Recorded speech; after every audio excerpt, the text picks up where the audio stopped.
fare i complimenti ai miei uomini per come hanno interpretato prima quando eravamo in 11 e dopo, soprattutto quando siamo rimasti in 10.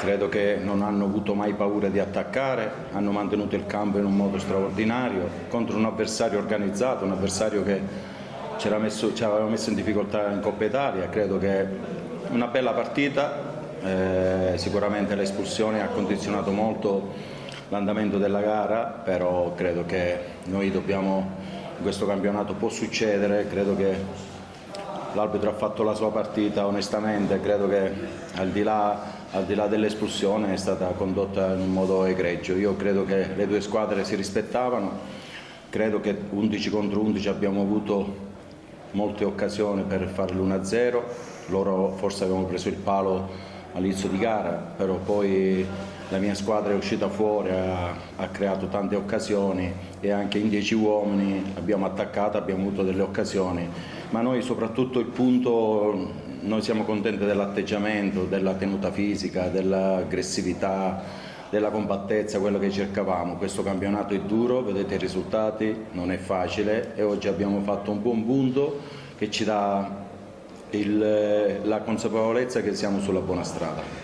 No, ma il lavoro della settimana serve anche a questo, soprattutto quando fai difesa contro attacco, sei sempre in velocità numerica, devi gestire gli spazi, non è facile, però credo che la squadra abbiamo cambiato modulo 4-3-2 per avere l'uscita sull'esterno di una mezzala. Credo che si sono comportati benissimo, hanno interpretato il nuovo modulo in un modo egregio e questo ci può dare anche consapevolezza che durante l'anno possiamo anche fare altri ruoli, altri moduli rispetto all'avversario che affronteremo. Ma Sandro fa la sua parte, io credo che parlare dell'individuo oggi sarebbe scorretto verso tutti. Credo che tutti hanno fatto una partita strepitosa, con una squadra che ha un buon palleggio, ti mette in difficoltà, non è facile, creano superiorità numerica in fascia, hanno idee molto chiare. E in 10 uomini non era facile, però noi siamo stati bravi, siamo stati compatti.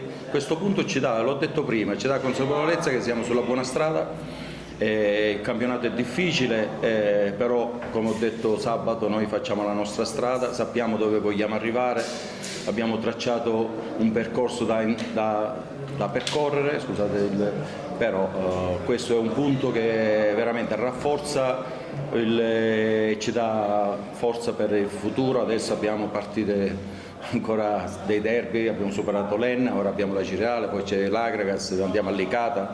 Credo che è un campionato pieno di derby e saranno partite toste, però siamo pronti alla battaglia tra virgolette sportiva.